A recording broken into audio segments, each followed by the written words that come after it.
Welcome to our Wednesday evening Bible study as we go through the book of James. I believe it's part number 11.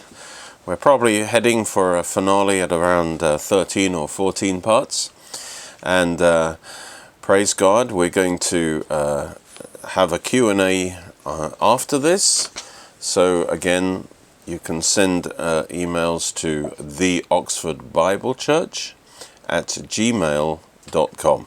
The Oxford Bible Church at gmail.com. So we'll do that in about an hour or so. So let's just pray as we head into God's Word. Do find your place in James chapter 4, and we'll be moving into James chapter 5 today. Praise God. Lord God, we thank you for your word, your precious holy word. We thank you that you have given us your word, that we might know you, that we might be transformed, renewed, and convicted. And it's all about getting to know you more, Lord, and coming into line with your purposes. We thank you, Lord, that as we align ourselves under you, as we humble ourselves under you, Lord, your grace is poured out upon us, and you will exalt us into a greater, higher life. We bless you, and we thank you for speaking to us today in Jesus' name. Amen. Amen. Praise God. Well, in James chapter 4, and where we're picking up today really is in verse 11, but I just want to kind of remind you and set the scene from the first 10 verses, because these last verses of James 4 kind of conclude the section. It's all in one flow. And in James chapter 4, verse 1 to 3, let me just read those verses first of all, just to set the scene on this. And the starting point really is fights and strife within the church. He says, "Where do wars and fights come from among you?" That's even among the believers.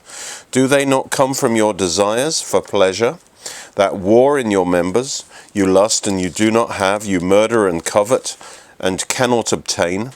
You fight and war, yet you do not have because you do not ask. You ask and do not receive, because you ask amiss, that you may spend it on your pleasures or your lusts."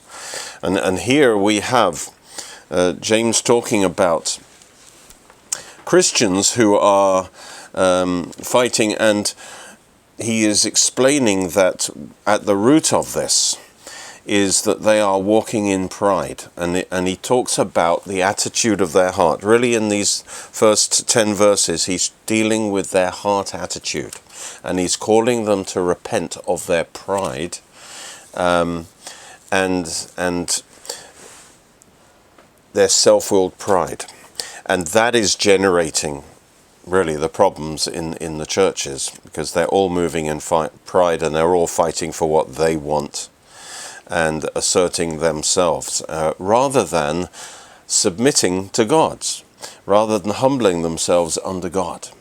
And when we're in pride, we kind of move independently from God, and we kind of see God as our servant. We need to learn to recognize pride, and we need to learn to hate it, in ourselves particularly, because pride is really the original sin. It originated in the devil himself. Let me just explain, in a way, the foundation for sin. The way God wants us to live is in humility, in faith, in dependence on God.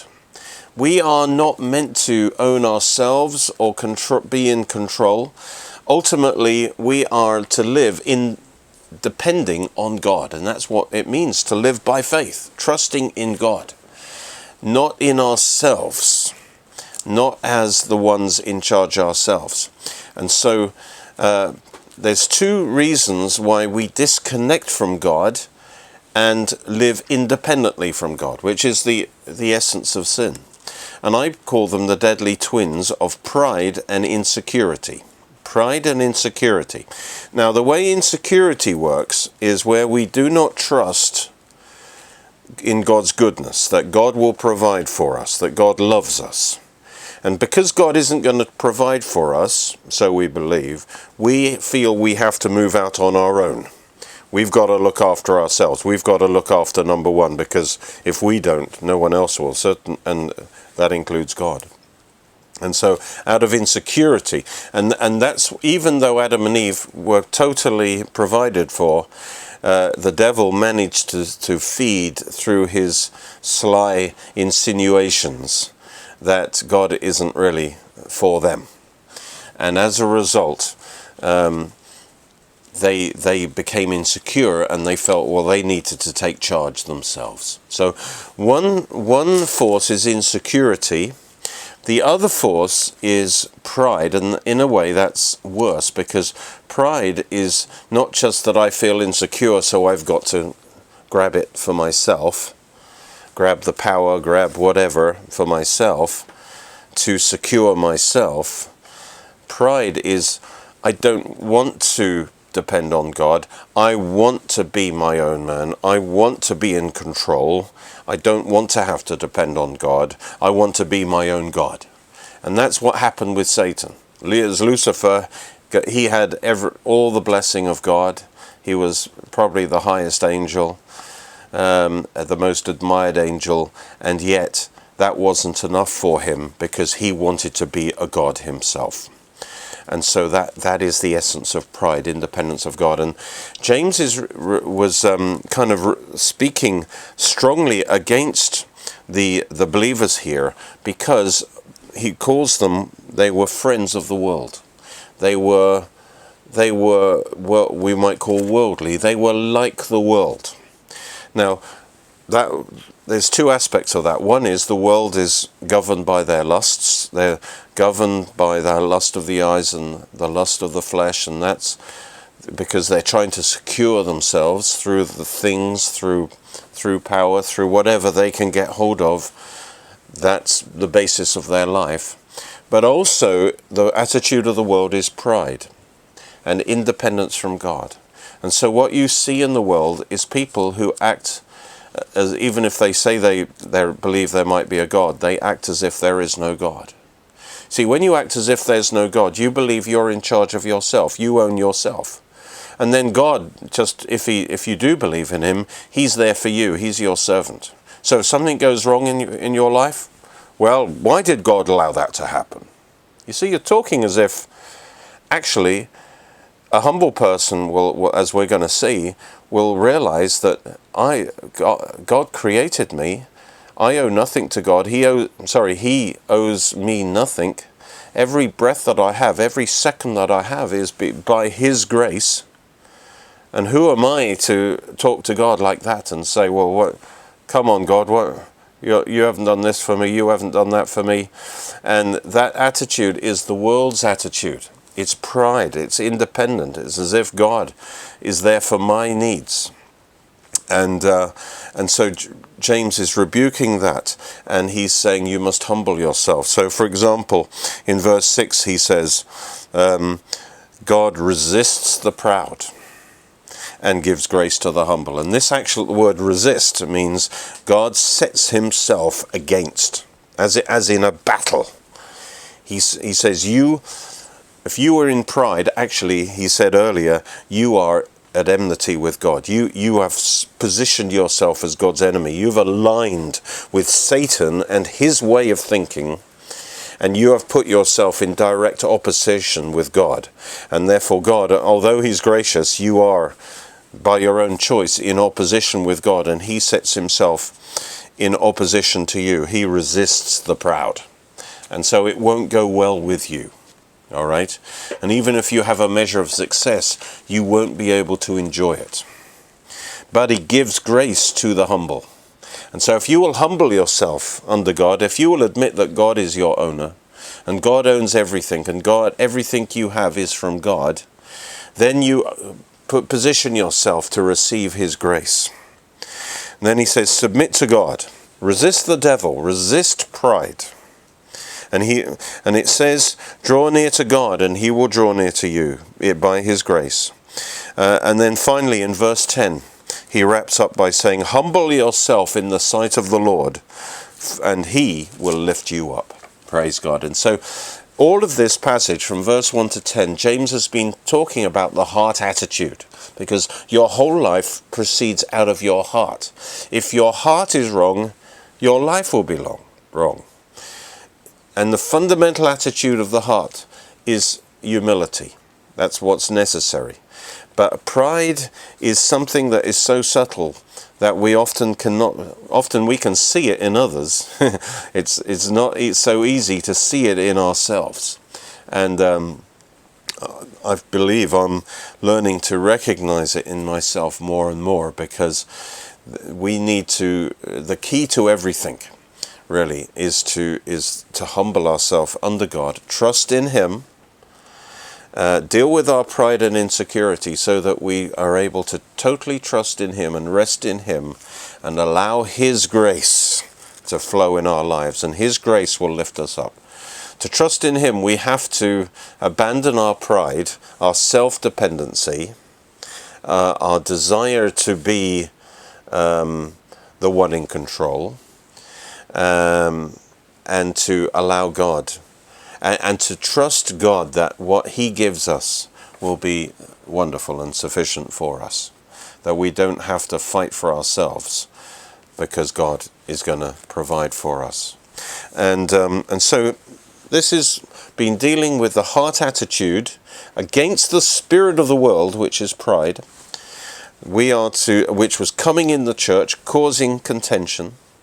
The opposite attitude is to humble ourselves under God and live in that way before God, and that's the key to blessing. So now as we move, we're going to be dealing with verse 11 onwards. We're going to go through into chapter 5, verse 6. And here we're going to see three practical outworkings of this. Having dealt with the heart attitude, now James gives the application to our lives. He's going to say, okay, I'm going to help you see how pride manifests itself in your life. And so that you can be practical in the way you apply this, so that you can repent of your pride. So he's going to give three practical ways in which pride is expressed in our life, and he's going to show how pride, the consequences of pride, that it never works out well for the proud one. It never works out well for the controller. It never works out well. There's consequences to pride. And we'll see that in each case. So the first case is in chapter 4, verse 11 and 12. So we'll look at those verses next. And again, this is the practical application of what he's been teaching about. Do not speak evil of one another, brethren. He who speaks evil of a brother and judges his brother speaks evil of the law. And I would translate that actually as speaks evil against the law and judges the law. But if you judge the law, you are not a doer of the law, but a judge. There is one lawgiver who is able to save and to destroy. Who are you to judge another?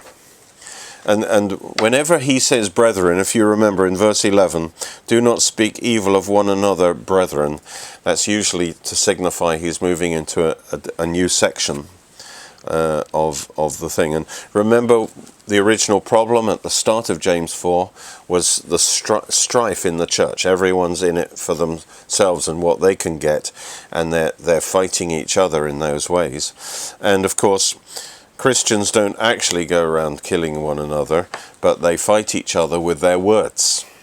And this is what he's talking about here, that in these wars that are going on within certain congregations, they are speaking evil of one another. There are factions in the church, and they are speaking against each other.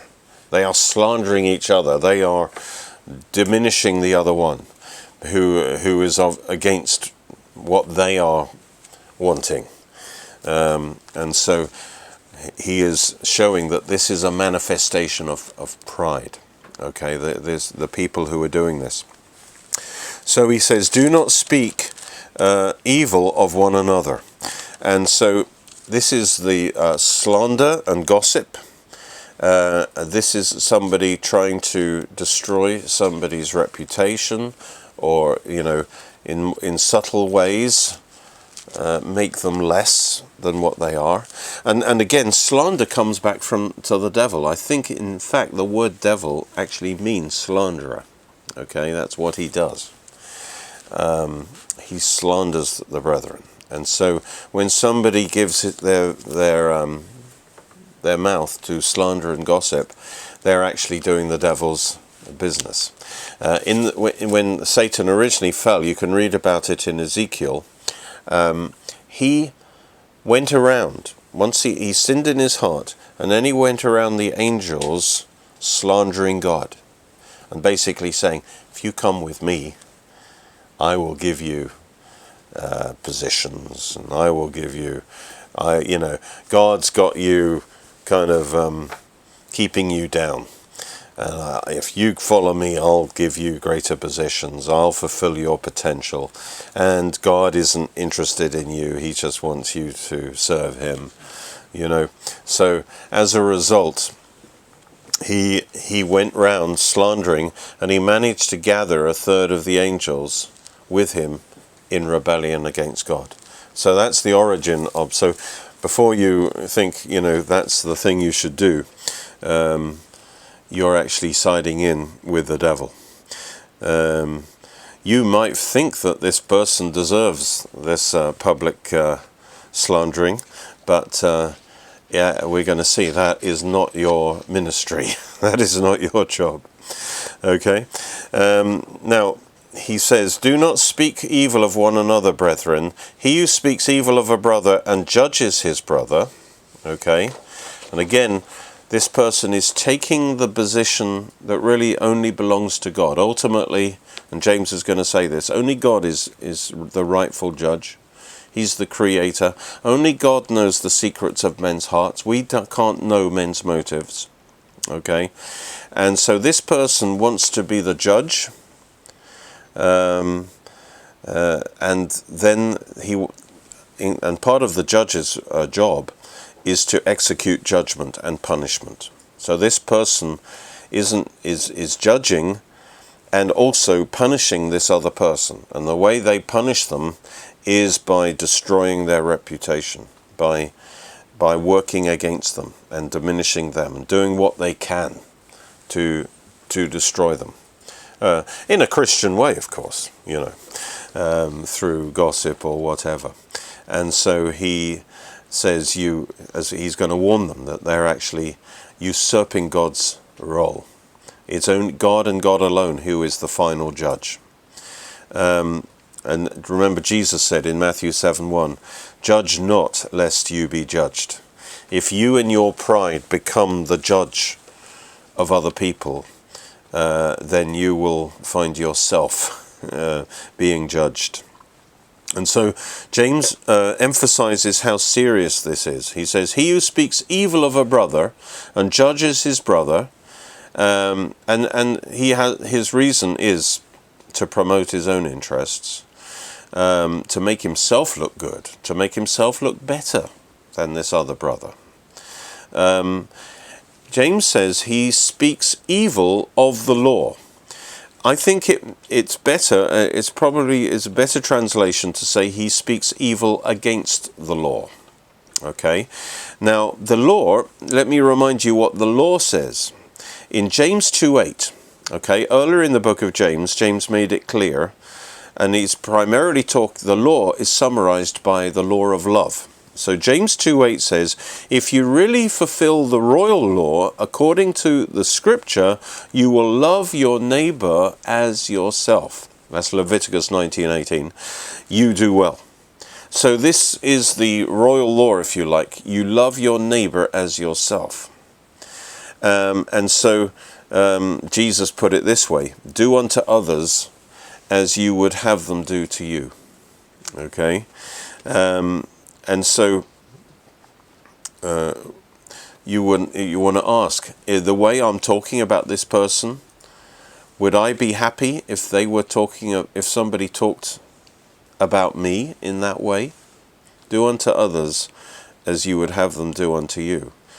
Is it the loving thing to do? Now, sometimes the thing to do is to pray for that person if you believe they're wrong in some way. Pray for them, that God would bless them, God would guide them.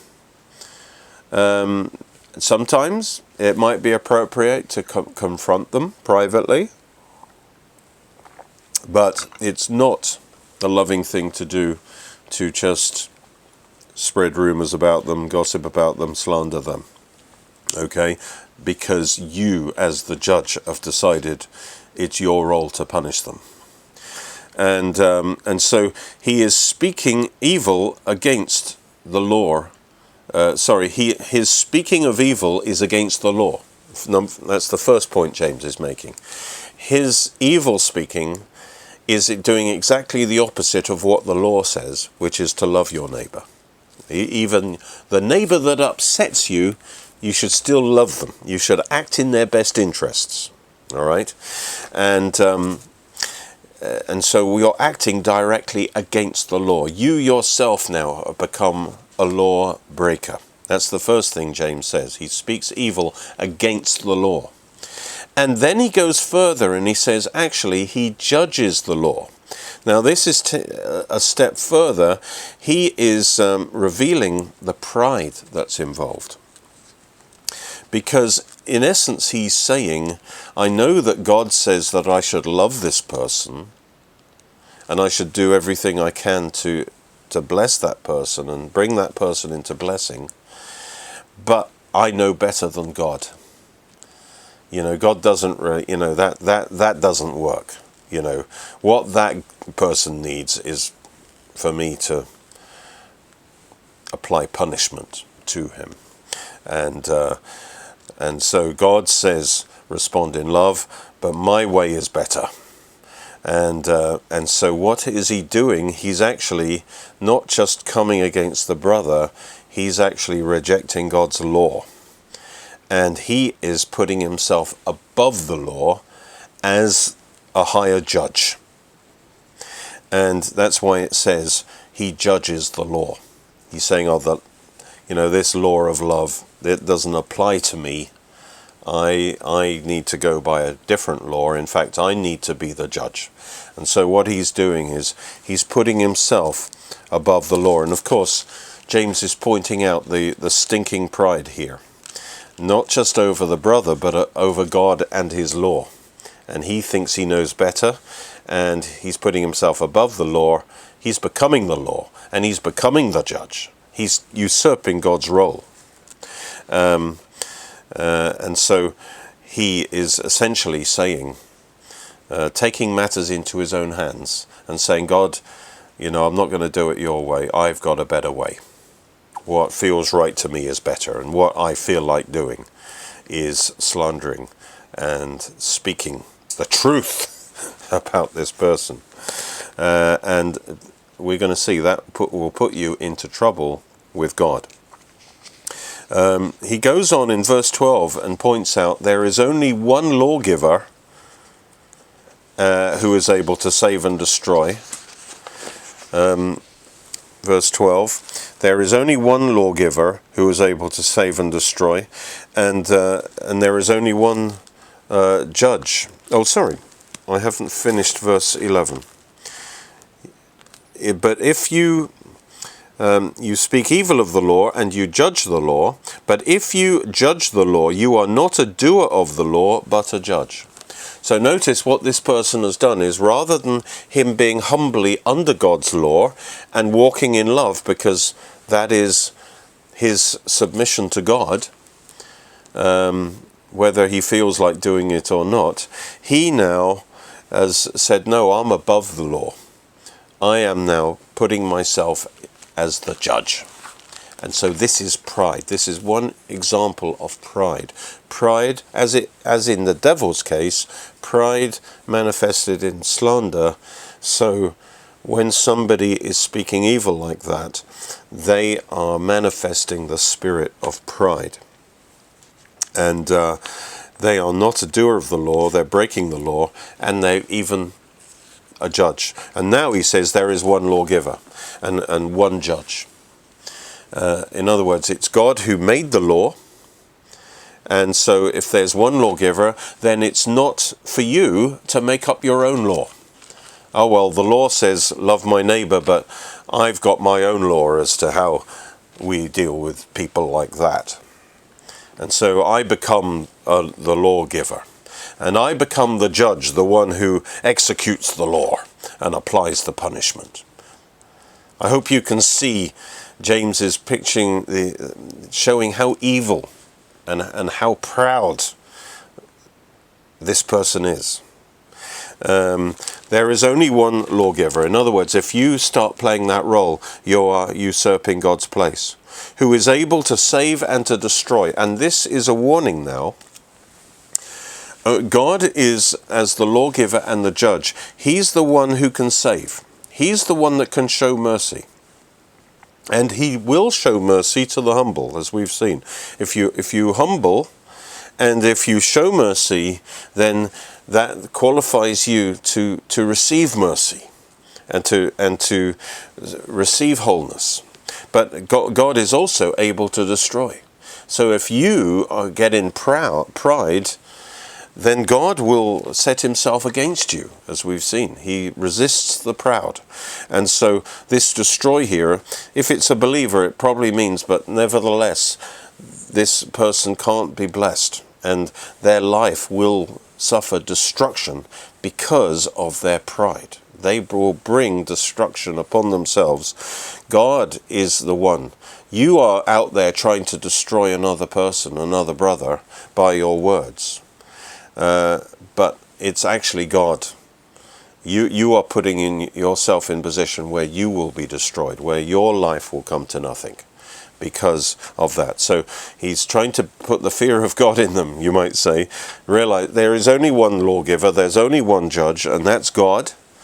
And he has the power to lift you up or to bring you down. And so bear that in mind before you lift yourself up into that position of pride, because he is able to resist you and bring you down, as he did with the devil. But he's also able to save. And if you will humble yourself and love your neighbor, even if your neighbor's misbehaving, do what is loving toward them, then God is able to save and give you mercy in your own life. And so he finishes by saying, who are you to judge another? You see, who do you think you are? Usurping God's place, judging another. It's a dangerous game. It reminds me of a story. Just imagine you are in court, and you are in the dock actually, and there's a bunch of prisoners in the dock waiting to stand before the judge. And it seems like the judge is delaying, and they're waiting for the judge to return and to enter into the courtroom and hear their cases. And suddenly you got fed up of being under the judge, and you decide enough's enough. These people sitting here with me, they need a good telling off. They need to be judged. Because we're very much more able to discern other people's sins than our own. If we're pointing the finger at everyone else, it probably is a good idea to point it at yourself, first of all. And just imagine you suddenly get up and say, right, the judge isn't here, so I'm going to take the judgment. And he goes up and he sits on the judge's seat. And he starts to pass judgments, and he starts sentencing people to different time in prison and all the rest. Then the judge arrives, the real judge arrives. Guess who he's going to deal with first, and guess what's going to happen. The one who presumed to be the judge, to take the judge's place, I can tell you he will receive a very strict judgment. And that is the warning here. In fact, in James 2:13, James says this very thing. James 2:13, he says, "For judgment is without mercy to the one who has shown no mercy." So somebody messes up, you're immediately on their case, you're immediately exposing them to everyone else. And he says, if that's your attitude, that you never show any mercy, then you will receive judgment without mercy. And this is talking about when we all stand before the judgment seat of Christ as believers. We're not talking about a person losing their salvation, but a Christian who has lacked mercy and has been judgmental in the wrong way will actually have a strict judgment at the judgment seat of Christ. James 5:9 also relates to this. James 5:9, he says, "Do not grumble, do not complain against one another, brethren." So that's, okay, it may not be slander, but it's still kind of gossip and, so-and-so, you know what they did or what they didn't do? I did this and I did that, and and rather than confront the person and say, look, and do it in a loving way, but by all means correct. Instead of confronting them, what do? You go around everyone else telling them how awful this person is. And you've not really been fair on that person. You haven't given him a chance to repent because you haven't brought it to his attention. "Do not grumble against one another, brethren, lest you be condemned." Yeah, you're going to have to, if you're going to be the judge, you're going to have to answer to the real judge. "Behold, the judge is standing at the door." And so that's what he's saying. Jesus could come back any moment. And if he catches you on the judge's seat, you will receive judgment without mercy on that day. So that is the first example of pride. Pride manifesting in evil speech against, especially our brothers and sisters, who we're competing with, maybe, who we are, for whatever reason, we wanted to make ourselves look better than them. We want to pull them down. It's all the flesh, of course, but it's a manifestation of pride. We are trying to exalt ourselves. And one way of exalting yourself is to pull others down. All right, so let's go. So he is telling them, who do you think you are? And then calling them to repent of that. Now, the second one is particularly against businessmen, but it's against any of us as we make plans. He says, "Come now," verse 13, "Come now." And this is a phrase that introduces a new section. Again, he's getting their attention. "Come now, you who say," and now he's kind of giving an example of another manifestation of pride. "Come now, you who say, today or tomorrow we will go to such and such a city, spend a year there, buy and sell, and make a profit. Whereas you do not know what will happen to tomorrow. Well, for what is your life? It is even a vapor that appears for a little time and then vanishes away. Instead, you ought to say, if the Lord wills, we shall live and do this or that. But now you boast in your arrogance. All such boasting is evil. Therefore, to him who knows to do good and does not do it, to him it is sin."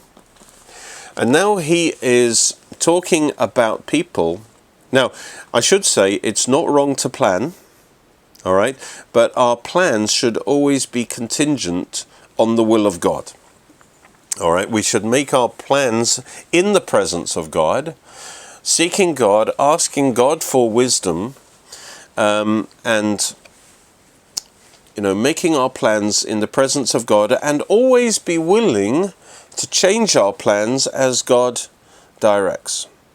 And so, but here we have businessmen, and I suspect these are businessmen, and primarily it's talking about to Jewish churches, and the Jews are usually pretty good at business, and often what this is the mark of is somebody who's had a measure of success. All right, they've had a measure of success in their business, so now they have this confidence, this false confidence, that they don't need to consult with God anymore. They've got the magic touch. They know what they're doing, and so they are now in pride. God actually warned the Israelites. He says, when you go into the promised land and it all goes well for you, and you have houses, and you have fruit, and so on, watch out lest you forget God. And you forget that it's God who gave you the power to gain wealth. And the danger of success is that you forget God. You become proud. You come to believe that you can just do it by yourself. It's all about you. You come to the place where you own your own life, and you own your future, and you act as if you're in control. Okay? And like I say, pride is very sneaky. Very sneaky. So these are the ones who make their plans independently from God's will. And there is a trap that a bit of success and a bit of money can cause you to become independent from God, because you begin to believe you don't need God. All right? Now the poor, in a way, they know they have to look to God every day and trust God every day. But once you've built up a bit of money, you can actually be tempted to trust in your wealth and become proud because of the wealth and because of the power that wealth gives you, and you stop. And God isn't against you having money, but He is against money having you, and against you trusting in your money as a substitute for trusting in God. And so God doesn't get a look into their plans, into their life, into their business. To them, God is somebody you worship on Sunday, and the rest of the week, they live their life separate from God. They don't pray about their business decisions and so on. And so they are in pride. And so it's not just that they haven't submitted their plans to God. That's one thing. They also just assume, they act as if they control their future, and they presume that whatever they decide to do, it's God's job to bless them. So God will just bless whatever they decide to do. God's their servant. And then they magnify their pride by actually boasting about how great they are and what they are going to do. And James is not impressed, as we're going to see. All right. They're acting as if they are their own owners and they were in control of their future. And that is a deception. If you think you're in control of your future, that is a deception. James says in verse 14, whereas you do not know what will happen tomorrow. You do not know what will happen tomorrow. Now, it's all right to make plans, as long as they are provisional, because, many people will say that they thought their life would go a certain way, and almost certainly it goes a different way. And we need to realize we are not in control of the future. God is, only God. Now, there's a similar verse I need to draw your attention, because James is really speaking from this proverb. Proverbs 27, verse 1. Proverbs 27, verse 1. It says, do not boast about tomorrow, for you do not know what a day may bring forth. So even tomorrow, you don't know what's going to happen. All right? You do not know. That knowledge is, God knows, but you do not know. So you may make your plans now. A great example is this virus situation, isn't it? Those of us who perhaps made plans at the start of the year, well, I'm going to do this and I'm going to do that and the other. It's not wrong to make those plans as long as they're provisional and as long as they're submitted to God. But we aren't to boast. You see, that the person who boasts is saying, I'm in control, and this is what's going to happen, and they have their self-confidence rather than God's confidence. And of course, we had no idea how this year has turned out totally different, okay, from what we thought it would be. All right, so any idea that we know or we can control the future is an illusion. All right, and so he's talking about the uncertainty of the future, not to, and that is to keep us humble, to keep us dependent on God. All right, we are not to live independently from God. We are to trust God every day, and we are not to take our wealth and think that that's going to secure us into the future. We are only secure by trusting in God. I'm going to quickly read a parable in Luke 12:16 to 21, and it will speak for itself. This is the parable of a foolish man who trusted in his riches. He thought he could secure his future by accumulating riches and trust in those riches. It says, Luke 12:16. The ground of a certain rich man yielded plentifully. He thought within himself, saying, what shall I do, since I've no room to store my crops? So he said, I will do this. I'll pull down my barns and build greater barns, and there I'll store all my crops and my goods. And I'll say to my soul, soul, you have many goods laid up for many years. Take your ease, eat, drink, and be merry. But God said to him, fool. He's proud, you see. He doesn't need God. He's got everything he needs. He thinks he's secure. And God said, fool, this night your soul will be required of you. In other words, God is in ultimate control of your future. Then whose will be those things by which you have been provided? So it is he who lays up treasure for himself and is not rich toward God. He was a fool because he thought he could control his future. And then James points out even further the foolishness of this. He says, you do not know what will happen tomorrow, for what is your life? It is even a vapor that appears for a little time and then vanishes away. Now, what he's actually saying as well here, not only do you do not know what will happen in the future, you do not know that you will be alive in the future. See what I mean? You don't know, because you don't belong to yourself. You belong to God. God has control. And if you are alive on this earth in the next minute, it's only because God grants that to you. If you are alive tomorrow, if you wake up tomorrow and you find yourself alive, that's only because God is giving you another day. All right? You do not own yourself. You do not control your future. It's not just that you don't know what's going to happen in the future. Even your life. We are a breath away from eternity. Whether it's the rapture or our death, one breath, one moment our heart stops. One moment, for whatever reason, we are in eternity. If we think we are in control, we're not. Okay, we have to depend on God's grace, and God is gracious. Praise God.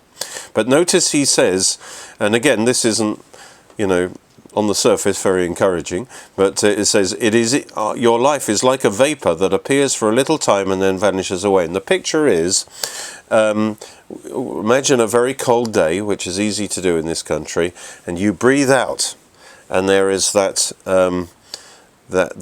little bit of steam in the air, and then it is there for a few seconds, and then it disappears.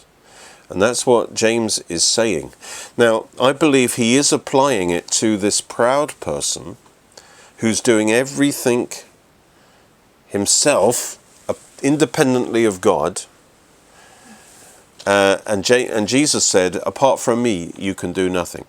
Well, you can do lots of stuff, but it will amount to nothing. All right? Wood, hay, and stubble.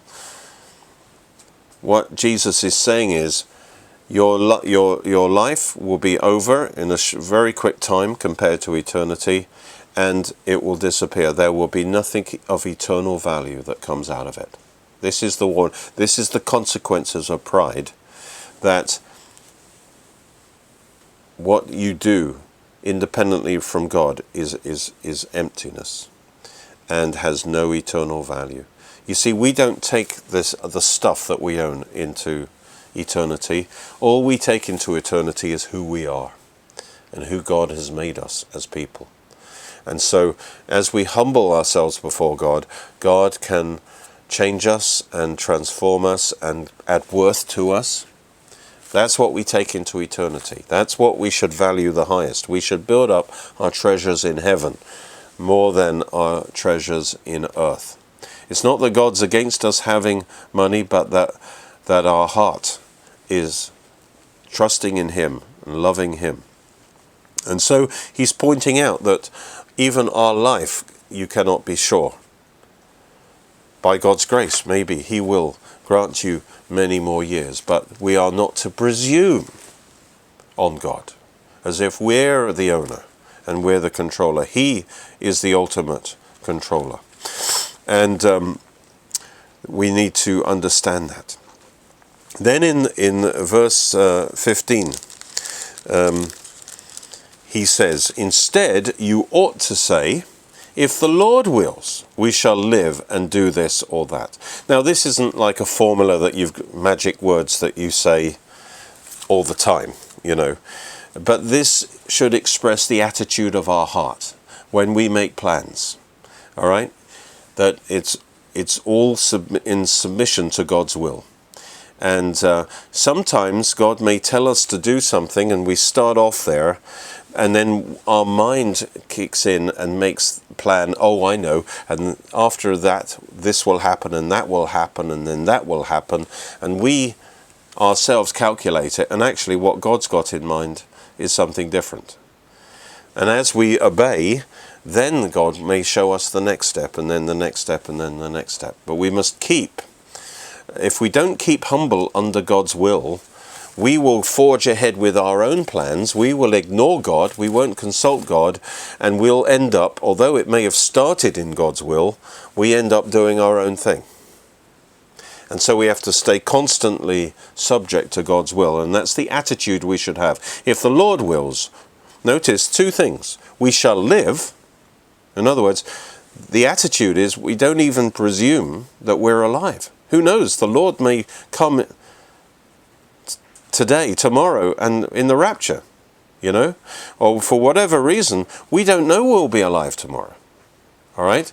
And so we need to live in that constant dependence on the Lord. It's by God's grace that we will live tomorrow or for the next year. All right? So if the Lord wills, we shall live. That's even just talking about whether you're alive or not. And secondly, and do this or that. All right? So the whole thing is that attitude of humility before God. Okay? And it is a trap often for successful businessmen or successful in whatever you're doing in your profession to start thinking that you can do it. Because the better you are at something, the more you can be trapped into thinking, the more experience you get, well, I don't need to pray, I don't need to trust God. I can do this just by myself. And that's what James is saying, warning against. Okay? Submit it to God. Often people will change jobs, or change locations, and all they're thinking about is, well, I'll get a pay raise. And even if it takes them to a place where their spiritual life will die, where there isn't a good church or other things, they don't even pray about it. They don't even consider, well, how will this affect my children? How will it affect their upbringing if I suddenly go to this place or that place? They don't consult God. They just make the decision based on their own logic. And so James is saying he's revealing to us pride, how subtle pride can be. Verse 16. And now he says, he rebukes them for boasting, because you boast in what is yours. You know, it says, salvation is by grace through faith, not of works, lest any man should boast. You see, if you are doing it yourself, if it's your own work, if you're in control, all right, then you can boast because it's yours. All right, but if it's God's grace working through you, you can't boast because you know it's God. God initiated and God blessed, and the success and the glory goes to God. So you can't boast. All right, the glory goes to God. But now these people, they're doing it in themselves, and they're not just independent from God, but now they boast. He says, but now you boast in your arrogance. And James nails them. He says, all such boasting is evil. Doesn't leave them. The boast was used of a traveling quack who would make, like a medicine man who would make false claims about something, and which he couldn't back up. And he says that's what these boasters are like. They say, oh, I'll do this, I'll do that, and so on. I'll make $1 million before I'm 25. And it's like they are boasting as if they can control their future, as if there isn't a God who is over them. They are on their own throne, doing their own thing in pride, and then boasting about it too. And then James finishes off with a classic verse. Verse 17 here is a classic verse. It's worth underlining. And it defines the sins of omission. There are sins of commission and sins of omission. So a sin of commission is, I go and I do something bad. All right, I say something evil, whatever. That's the sin of commission. The sin of omission is when you know that you ought to do something. God tells you to do something, or you know you should do something, but you don't do it. That's just as much a sin as a sin of commission. If someone's drowning and you do nothing, if someone's abusing a child and you do nothing, you are, even though you're not actually doing it, you are guilty. You're an accomplice. And so James says in verse 17, therefore, to him who knows to do good and does not do it, to him it is sin. So now James is saying, look, I've just told you not to be proud and not to boast in yourself. I've told you not to do that. So now you know to do good. And of course this applies to all the other things in James that he's told them what they should do. Remember earlier in James he says you're not to be a hearer only, but a doer of the word. And now he says, now you know to do good, because I've told you. Now you're responsible, in other words, to do it. Because if you know it and you don't do it, you sinned. So again, James is nailing them and he's nailing us to the wall. All right? He says, you know you must submit your plans to God, your future to God, your very being to God, as God as your owner. And if you don't do that, if you just go ahead and live your life as if there isn't a God, a practical atheist, you might say you believe in God, but the way you live your life, it's as if there isn't a God. You're a practical atheist, then your whole life is sin. All right, and then he gets on to the third category, which is a bit different. This is in chapter 5, verse 1 to 6, and the tone of this third section is quite different, and he's actually addressing, like the Old Testament prophets in some cases, addressing, although they're prophets to Israel, they're actually doing prophecies against other nations who were unbelievers. And although this is a letter written to the Jewish church, to believers, these next verses actually are about unbelievers. He is, as it were, pronouncing judgment on unbelievers whose life is characterized and dominated by pride. And but there's a purpose in him writing this. First of all, if there was an unbeliever reading this, but also it does help. It was helpful to the believers. But essentially, this is addressed to unbelievers. For instance, in all the other places where James describes a sin, he calls the believers to repent of that sin and come back under the grace of God. But here, in these verses, it's different. There's no call to repentance. It's just an announcement of judgment. Okay, so this is primarily about unbelievers. All right, but in this description is, it also helps us to see what pride is, and when it's fully embraced, where it will lead, and how it corrupts a person, and how it makes them fit for hell.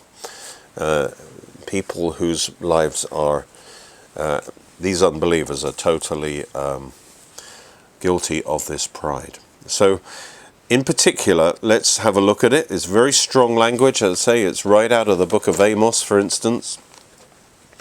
And it's talking about rich unbelievers in particular. And, okay, verse 1. Come now. It's the same phrase introducing a new subject. Come now, you rich. Come now, you rich. And now, rich has two applications. One is they are obviously wealthy people. But also it describes the heart attitude that they are in pride and they are rich because they believe they own. They don't believe that God owns them and their riches. They believe they own it. They are people living as if there is no God. It's theirs. They are rich. Sometimes in the Old Testament, especially in Isaiah, the believers are described as the poor. Now Isaiah himself was fairly wealthy. He was in the kind of in the royal circles. But the poor means those who don't own anything because they know that God is the owner. So you might be a millionaire, but you could be poor if you understand that you own nothing, that it's just God's blessing on you, and God is the owner and the controller. So the rich is talking about their inward attitude and the fact, yes, that they have a lot of wealth. But as we're going to read on, we're going to see that they acquired this wealth by oppression, by stealing. Come now, you rich. Weep and howl for your miseries that are coming upon you. He's saying, though you may think you've got it all, there is judgment coming on you. Weep and howl for your miseries that are coming upon you. In other words, he's saying God's judgment, and he's going to describe their pride and what they've done in that pride. And he's telling them there is a terrible judgment coming upon you. And partly what he's telling them is, for the Christians, and they're in a society where there is less protections in us, then the rich people could exploit the poor people much more. Okay, it always happens, but in some societies it can happen more. And the poor had very little protection against the rich because of their money and power. And these are the rich who abuse their power and gain wealth through that. And the temptation would be for believers to envy these rich people. How come they've got it all? Why does, and they might be jealous of them. They might envy them. They might even want to emulate them. I want to have what they have, and get bent out of shape as a result. And one purpose of this passage is to say, don't, pity them. Don't be envious of them. Pity them, because although they've had their riches for a short time, they are headed for a horrendous eternity. And that's what James says. Don't try and be like them, and don't be envious of them, because their time is coming. All right. God isn't against wealth. Abraham was very rich and so forth. Money is not the root of all evil. It's the love of money is a root of evil. And what these people are, we're going to see their sin. It was not so much that they had money, but it was their greed. And through greed, they become corrupted. And as a result, they fully deserve the judgment that's coming upon them. And so let's see their greed. It was revealed in their hoarding. So this is one way in which the greed is manifested, in hoarding. In other words, you build up much more than you need for yourself. And he says, for instance, your riches are corrupted. And this probably refers to their grain supplies. They have stored up all this food for themselves, but this food has gone to waste. Rather than giving that food away or helping people with that food, they'd rather just let that food go off, and so the food is corrupted. It says the garments are moth-eaten. They've built up all these different beautiful garments, but so many of them can't be worn. I mean, how many clothes do you actually need? And some rich people, they pile up, thousands and thousands of shoes and everything, and they can't wear them, and eventually it says they become moth-eaten. So first of all, it's talking about the hoarding, just using it on themselves. They're acting as if they own everything themselves, rather than that they are stewards of God's blessings, and they're to use it for themselves, but also use that to help others too. And this is also talking about the fact that all wealth disintegrates. All wealth is temporary. Jesus said, don't build up treasures on earth, because they'll get destroyed, but build up your treasures in heaven. So these people, they live as if there isn't a God, there isn't a future. They just are gathering everything unto themselves in this life, as if the aim of the game of this life is to have as much stuff as you can when you die. And then the person who has the most wins, and of course you can't take it with you when you die. And so your riches are corrupted, your garments are moth-eaten, your gold and silver are corroded. So they're piled up, the gold and silver, but again, it's not used to help others. It's not used, and so it becomes corroded. What it means, like silver tarnishes, and it loses its value, and eventually all that wealth will have zero value, because you've got to leave it behind. And so all that you've gathered will have no value. But the picture is that they've just gathered it up for themselves, and they've not used it for others. And so it stays there in the storehouse, and it serves no purpose. And then James gets quite strong with them now.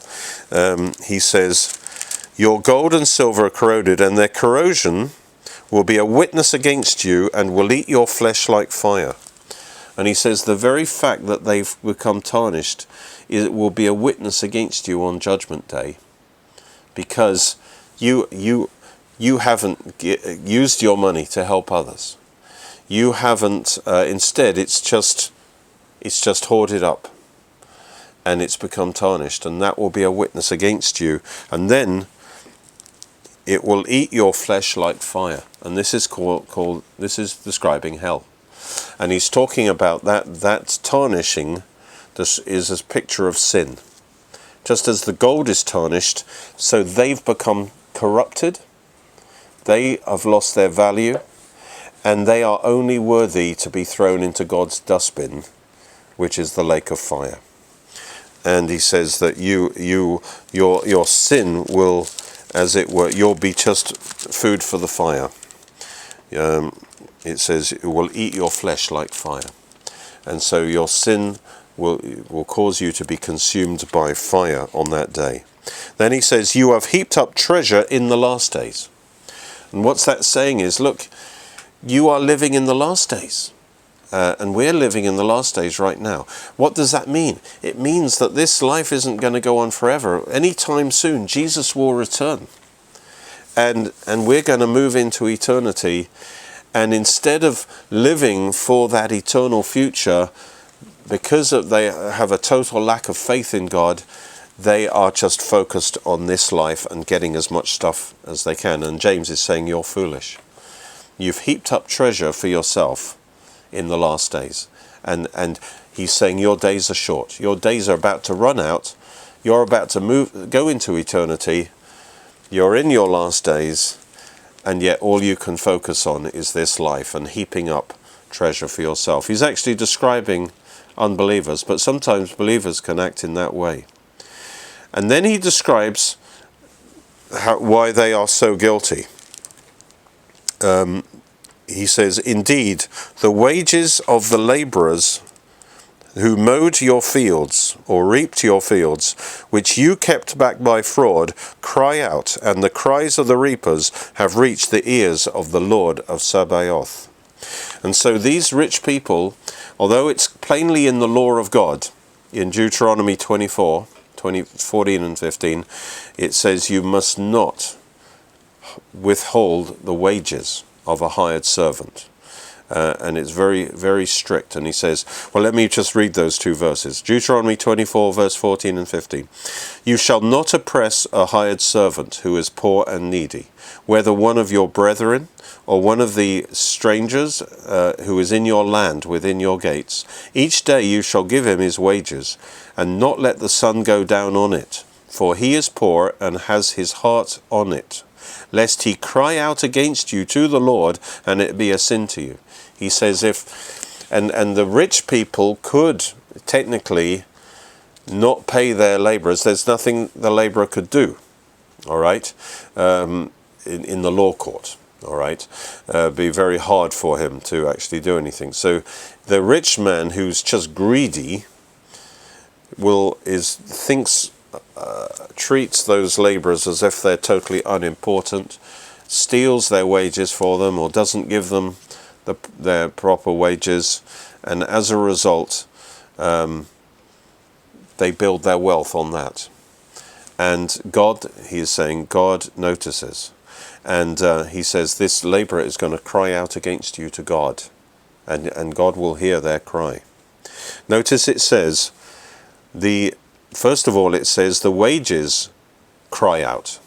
The wages of the laborers cry out. So that money, as it were, it's poetic, but it's saying that money is crying out to God, saying, you belong to God. Okay? The wages are crying out that they are in the wrong hands. They belong in the hands of those laborers. And then it says the cries of the reapers also have reached the ears of the Lord of Sabaoth. And this is a name for God. The Lord of Sabaoth is the Lord of hosts, the Lord of armies. In other words, they're crying out that God will fight for them. And what it's saying is God will hear that cry, and there's a judgment coming on these rich men who've built their wealth on the suffering and the oppression of others. Their judgment is coming. So don't envy them. He then goes on in verse 5, and we're almost there. You have lived on the earth in pleasure and luxury. You have fattened your hearts as in a day of slaughter. This is very strong language. What he's saying is, look, you've lived your life just for yourself, just for your own pleasure and luxury. You've heaped everything on yourself as if you were the owner. You haven't lived your life unto God at all. You've been rich to yourself, but not to God. And the picture is this, of a cattle, let's say a greedy cattle, all right, who steals all the corn and all the grain, because he's the strongest one from all the others, and he just eats it up, so he becomes the fat one, and all the others just get the scrag ends. Little does he know, actually, he's fattening himself up for the slaughter. You've heard of the fattened calf, that they're fattened up, and then suddenly one day he thinks, oh, I've got it good, I'm the fattened calf. Actually, he's fattened for the slaughter. And one day, he doesn't know when it will be, he will be taken away and slaughtered. And that's what he's saying. This rich man, he thinks it's all good. And one day God will say, okay, that's enough on you. I've given you time to repent. It's time for your slaughter now. It's time for hell. And that's a terrifying warning against the rich oppressor. And so he's saying God will deal with this person. And so James, and so the last verse says, you have condemned, you have murdered the just, or the righteous, he does not resist you. And so even these people, this word you have condemned, this is what was happening also in James's time, that the rich people were using the law courts, and often they would be able to control the judges, bribe the judges and so on. They would use the law courts, if necessary, to condemn and to get money against the others. And so they would even use the law in their oppression. And he says, you have murdered the righteous. And so the righteous really represent the believers. So I think many of the poor believers in the church have suffered in that way.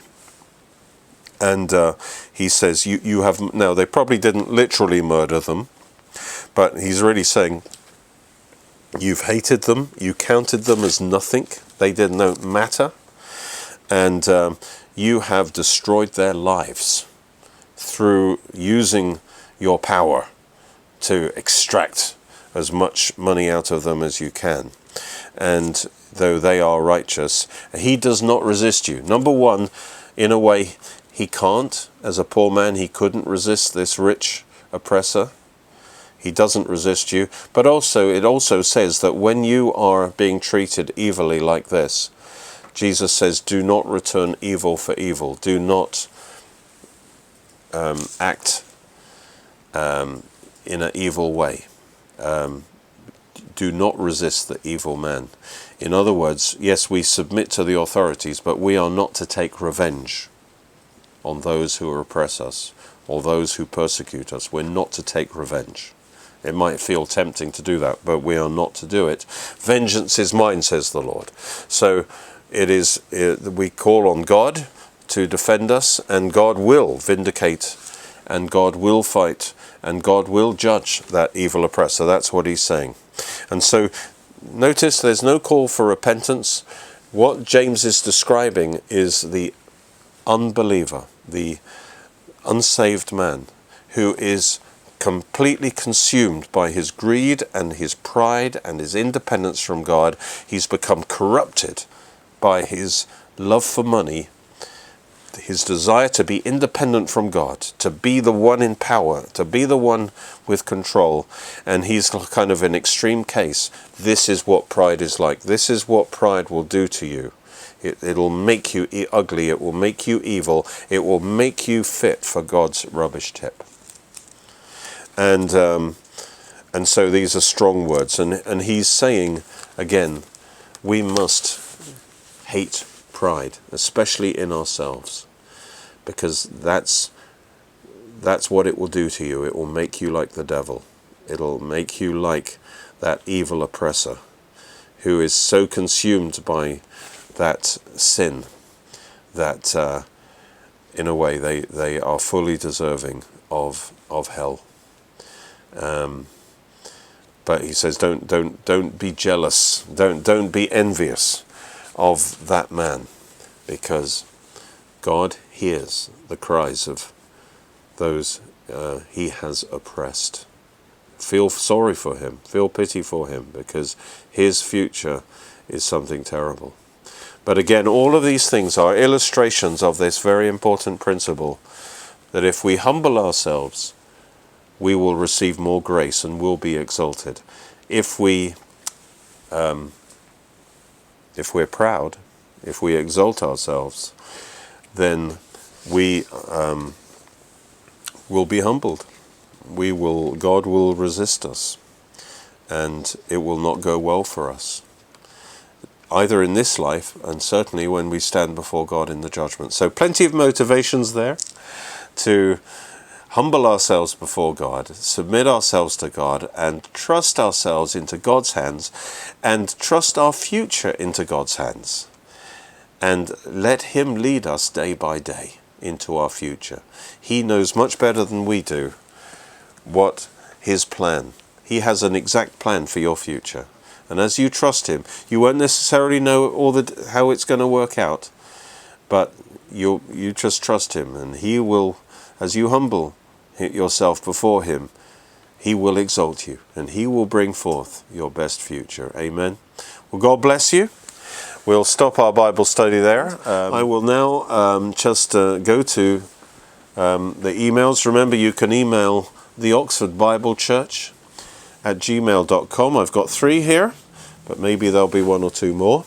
Dear Pastor Derek, this is from Syra. In these passages about judging brothers, was James speaking about this to teach believers a new way? Were the believers in the early church used to going to their religious leaders and rabbis, asking them to deal with disputes among themselves and confrontations, and about the law itself? Is this the reason why James had to stress these things to believers? I don't think he's specifically talking about that. He isn't talking about, go to your rabbi. He's really talking about, yes, the fighting within the church. Separate issue is that there is a place for bringing like Jesus said, if you have an issue with a brother, if you can't just settle it by praying for them, then you should go to him, and then if necessary take one other and go to them, and then eventually if it's of a certain nature, it could be brought before the church authorities, if it's of that nature. So I'm sorry, I'm trying to understand the question. What he's simply saying, that he's teaching them that how we should relate to one another is in humility and in love, and rather than in the flesh, slandering and gossiping against each other to assert ourselves. Were the believers in the early church used to going to their religious leaders and rabbis, asking them to deal with disputes among themselves and confrontations, and about the law itself? Well, I think that certain issues probably, I don't think that was particularly the case. I don't think,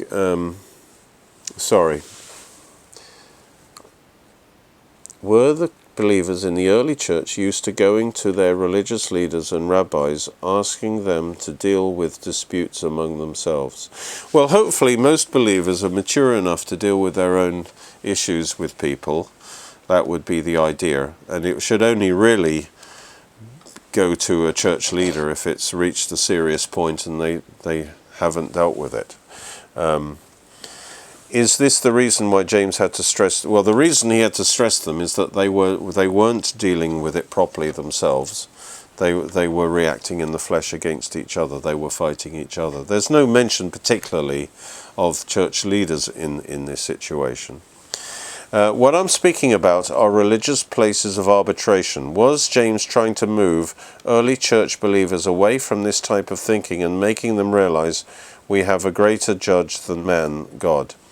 Not necessarily. James isn't going into detail about the place of disputes. He's dealing generally with strife within the church. Jesus in Matthew 18 did talk about the fact that, sometimes, it has to be brought to the church. That is, it has to be brought to the church leadership. Hopefully, that's the final case. But so he's not saying there isn't a place for that, but he's dealing primarily. Oh, my internet has kicked out here. I've lost my emails. It's Google saying, is it you trying to sign in? So somebody's trying to sign in.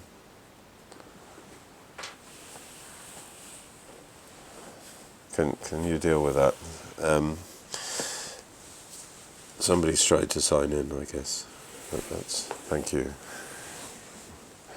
Thank you very much. No,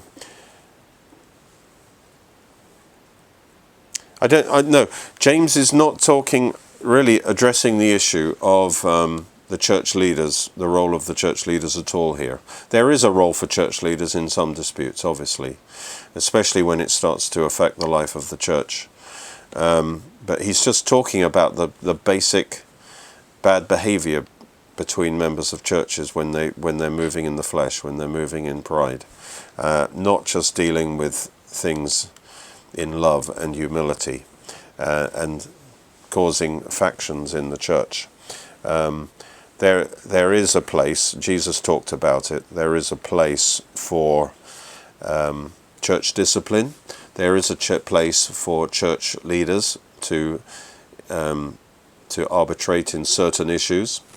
So he's not speaking against that, but he's just dealing with basic bad behavior in the church. All right.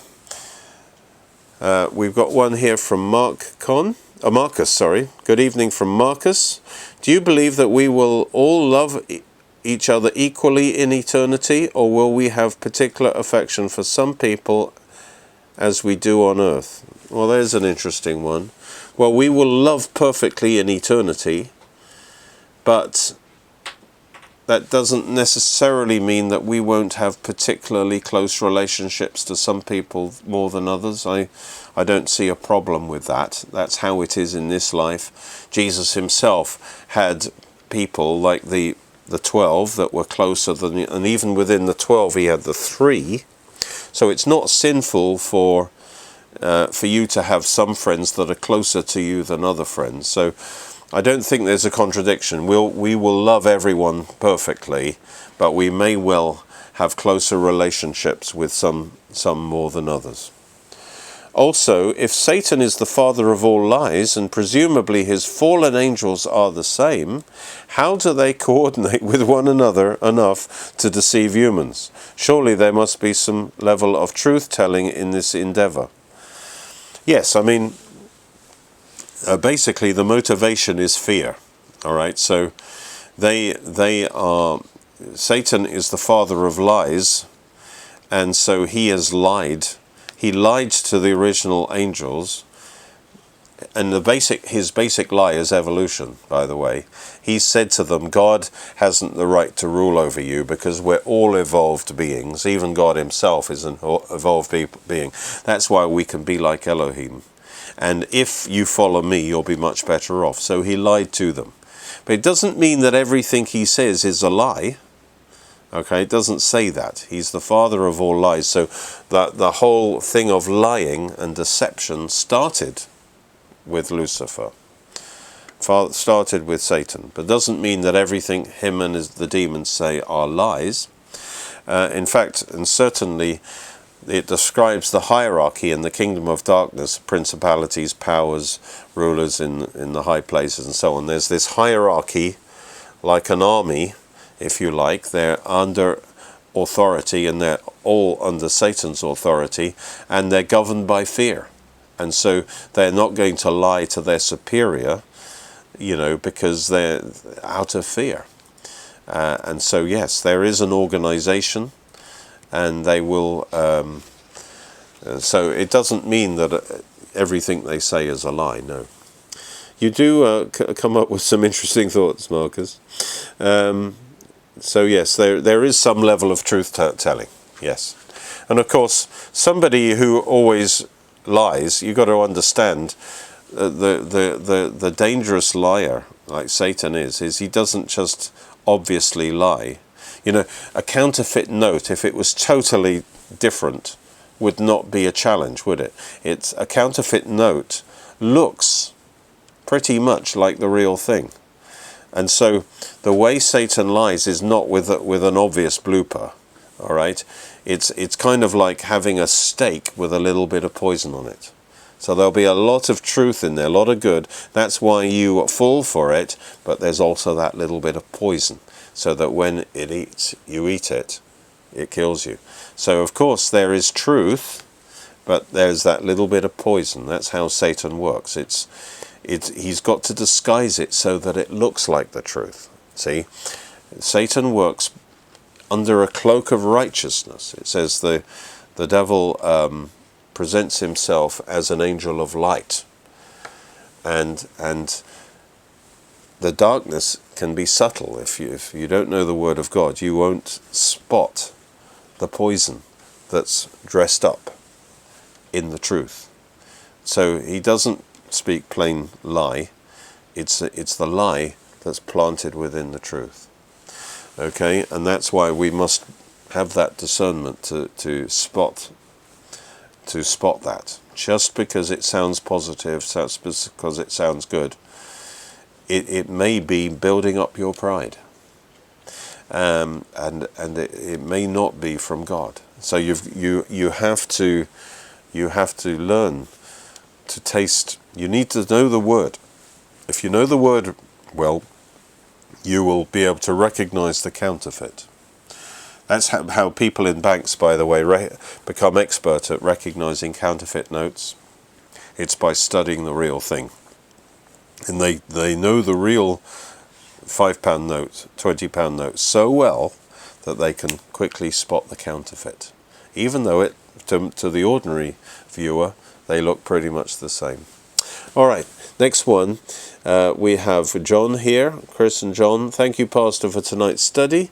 We see many examples of replacement theology in today's churches, particularly among the more traditional churches, sadly, yes. This means that the church has replaced Israel in God's purposes. God's finished with Israel. That's a lie from hell.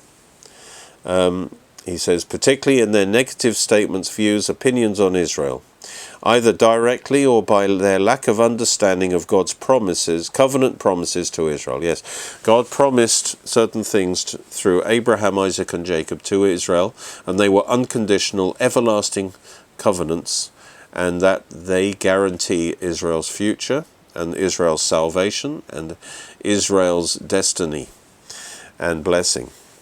God hasn't finished with Israel. Based on tonight's teaching, are we right to express our views directly to them, thereby risking elevating ourselves as judges, or staying silent, thereby risking the sin of omission?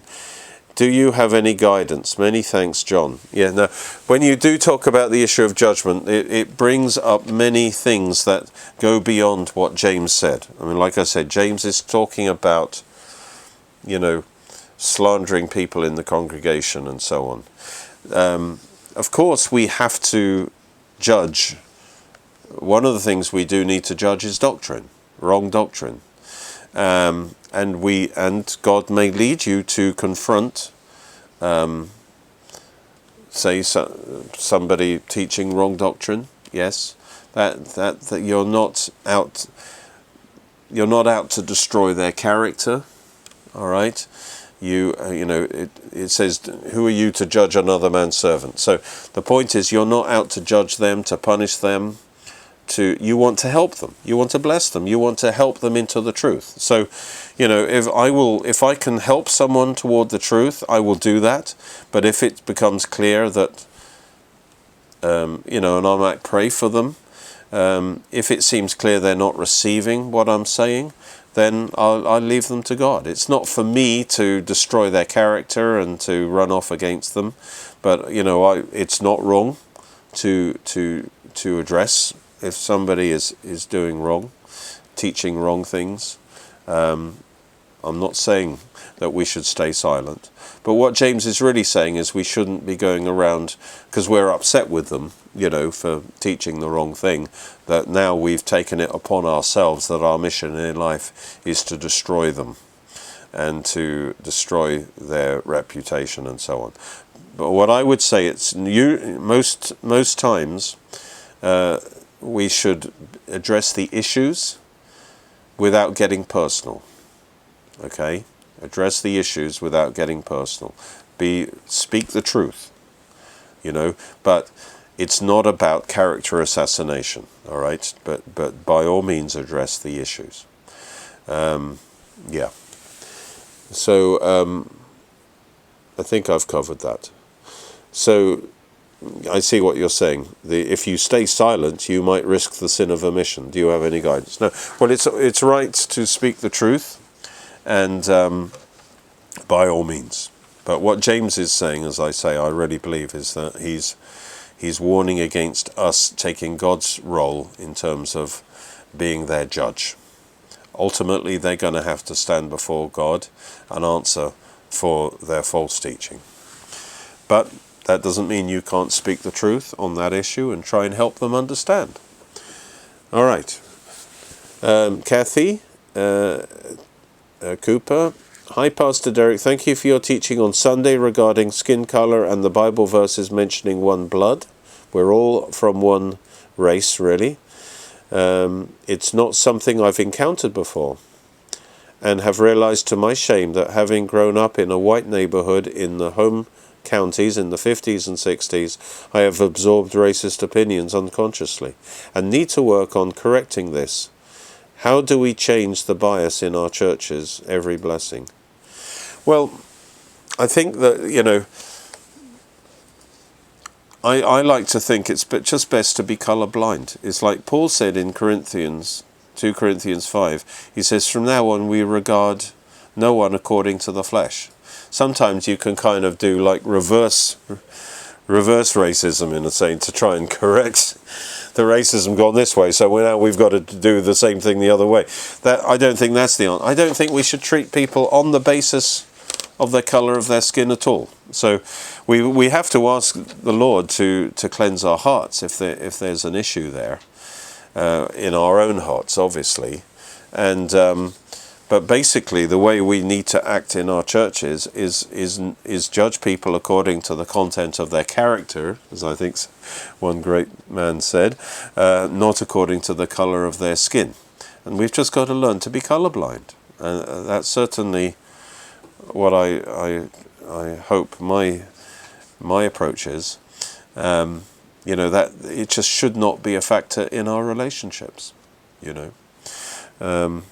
Thank you for being so honest, Kathy. And finally, I think we have Denzel. Dear Pastor Derek, God bless you for the wonderful Bible study today. Thank you. If someone tells a brother or friend about how another friend's hurt him or her, is that gossip? Well, yes, it usually is. Technically speaking, I don't know how many people really do this. But if somebody comes to tell you about, oh, so-and-so said this to me, did this to me, you should really say to them, have you talked to them yourself yet? Because that's what Jesus said. Go and talk to them yourself before you go bringing other people in. There's a great danger in that, by the way, because you talk to someone else about what this person has done. Not only are you offended by that person, but now you've caused someone else to be offended. And this person hasn't done anything against that person, but now they're offended at them. And this is how strife starts. And so really you should say, look, I don't want to talk to you about this unless you've talked, you've had you either need to just pray for them and forgive them, or you need to, I don't think God is calling us to be other people's dustbins, for them to dump all their stuff on us, and so we should encourage them. Okay, if you've got an issue with this person, either forgive them anyway, forgive them, but you talk to them first. Okay, before you bring other people involved. This is a very common sin, because it's much easier to complain and gossip to someone else than have the courage of talking to that person. So yeah, it is generally gossip. And are we being judgmental when we agree on whatever the person did wasn't right? Well, yes, it's very unwise. Let me tell you why. Because, when you hear one person's side of the story, and of course this can be especially true if you're dealing with marriage counseling, if all you do is hear one side of the story, it's almost certainly, if you just assume everything that person says is gospel, and therefore this other person must be this terrible person, you're being very unwise, because everyone, most people, will do it from how they see it. And especially if they're upset with someone, they will make that person look as bad as possible, and they'll make themselves look as good as possible. All right? I'm not saying everyone will do that, but that is human nature. And therefore, if you just assume everything that you hear is so, you will probably get the wrong end of the stick. There might be some truth in what they're saying, but they won't tell you necessarily the things that they did that provoke the other person to do what they did. So it's very unwise to jump to conclusions, all right, until you've heard both sides of the story.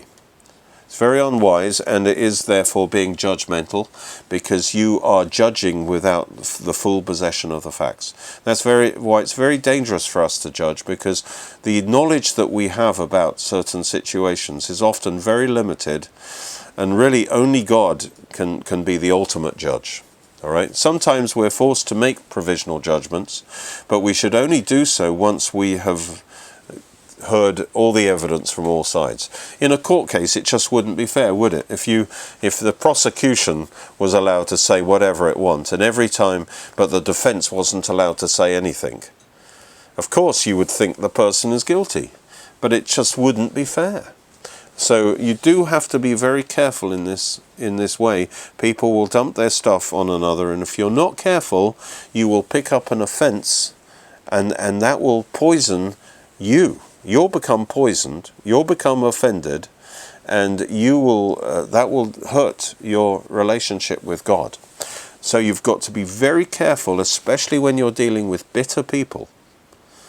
They want to punish other people that have upset them, possibly who refuse to be controlled by them, and as a result, they want to punish that person. And how do they do it? They come to people like you and they unload on you. All right? And by getting you offended, they've created an enemy against their enemy, and they are wanting to get as many people on their side as possible by offending them against this person. And this is exactly what James is warning about. And so people divide into factions and war breaks out. And James says we need to be better than that. And we need to not just pick up offences like that. It's very toxic. Okay? If somebody is bearing, it talks about watch out in Hebrews 12, I think, that you don't pick up a root of bitterness. When you have a root of bitterness against someone, nothing that they can do is right. Everything they do, you interpret in a negative way. And it says that if once you let that root of bitterness develop, you bear the fruit of bitterness. It's like a plant in your heart that bears this evil, toxic fruit. And it says, thereby you defile others.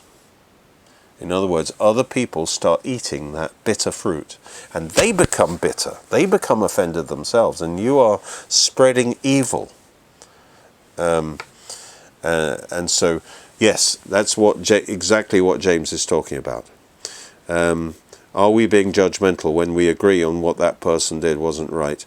So he says this is to know how to approach the situation. Yes, be very careful. Be very careful when somebody wants to dump on others.